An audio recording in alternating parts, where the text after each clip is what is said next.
Há momentos na história em que o barulho não vem de gritos, não vem de discursos inflamados, não vem de multidões nas ruas.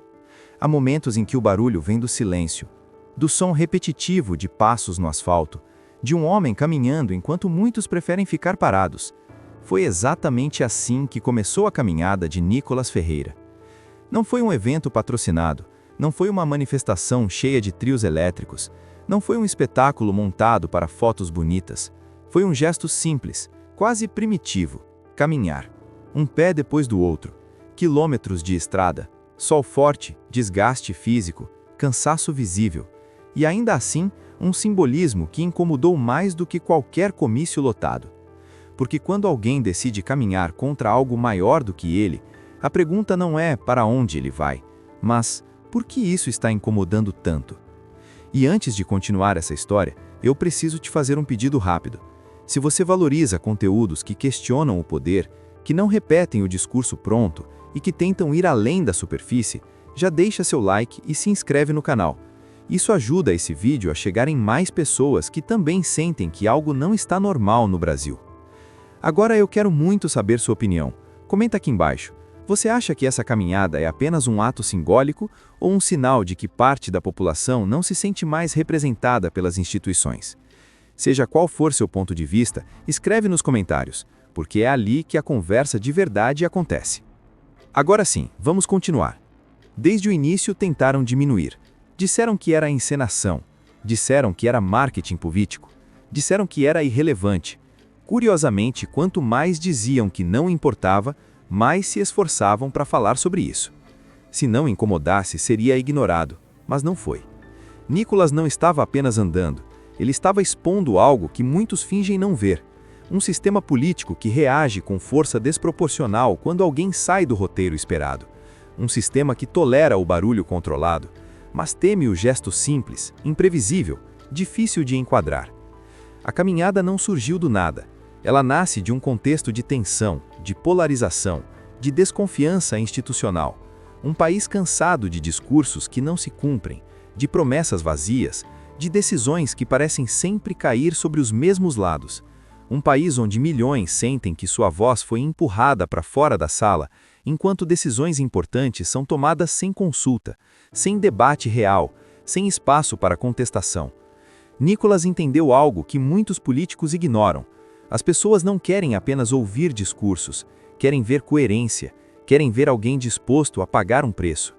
Caminhar é pagar um preço, é sentir o corpo reclamar, é enfrentar o ridículo, é se expor ao ataque fácil, ao deboche, à crítica constante.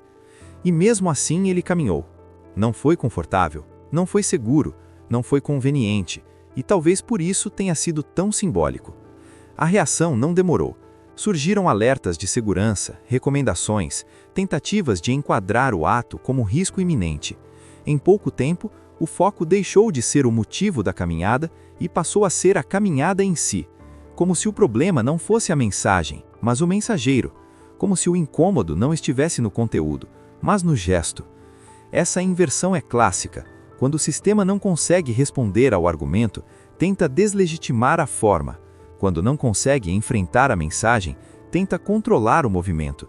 Quando não consegue silenciar, tenta enquadrar.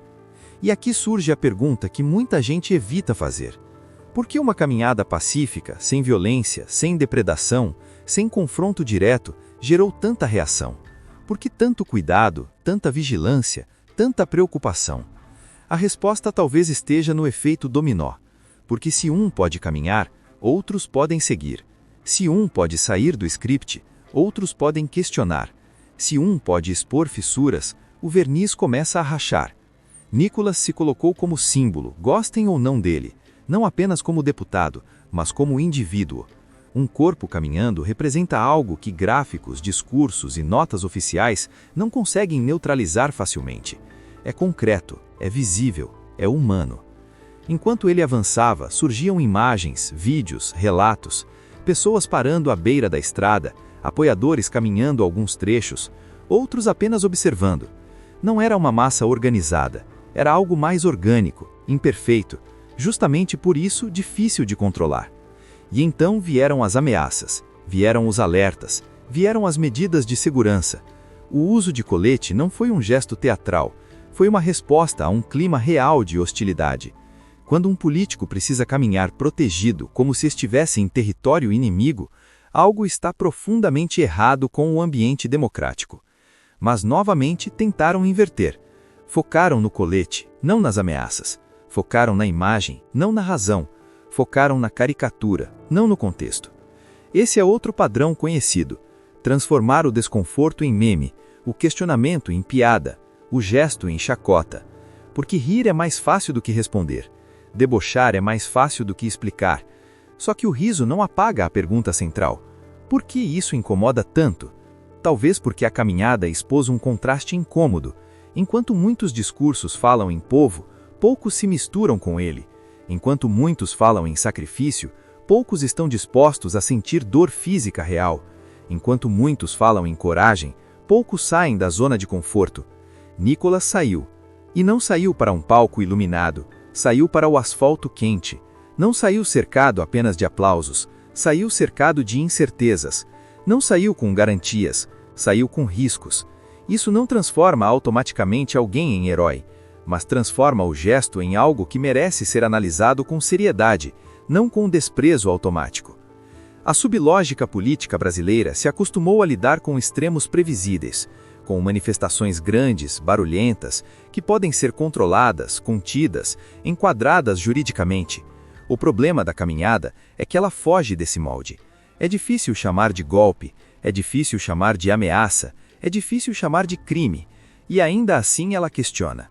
Questiona o silêncio, questiona a seletividade, questiona quem pode protestar e quem deve ficar quieto. Questiona por que alguns atos são tolerados e outros são tratados como risco iminente. Não é só sobre Nicolas, é sobre o precedente. Hoje é ele, amanhã pode ser qualquer outro que decida sair do roteiro. E talvez por isso a reação tenha sido tão rápida, não para dialogar, mas para cercar, não para ouvir, mas para vigiar, não para entender, mas para controlar. A caminhada também revelou algo sobre a mídia. Parte dela tentou minimizar, outra parte tentou enquadrar, outra simplesmente ignorou. Mas nas redes o assunto cresceu, porque hoje a narrativa não depende mais apenas de estúdios. Ela se constrói em vídeos curtos, em transmissões ao vivo, em relatos diretos. O público viu o cansaço, viu o suor, viu os pés cansados, viu algo que não parece roteirizado, e isso gera conexão. Pode-se discordar das ideias de Nicolas, pode-se criticar suas posições, isso faz parte da democracia. O que não pode se negar é que a caminhada tocou em algo sensível, algo que vai além de direita ou esquerda. Tocou na percepção de que há limites invisíveis sendo impostos, e quem ousa se aproximar deles paga um preço alto. Quando alguém caminha em silêncio, obriga os outros a falarem, obriga o sistema a reagir, obriga as instituições a se posicionarem, e cada reação revela mais do que 1000 discursos. No fim, a caminhada não é sobre chegar a um destino físico, é sobre expor um caminho simbólico, um caminho de confronto pacífico, um caminho de resistência individual, um caminho que pergunta, sem gritar, mas com insistência: quem decide até onde podemos ir? E talvez essa seja a pergunta que mais assusta o poder.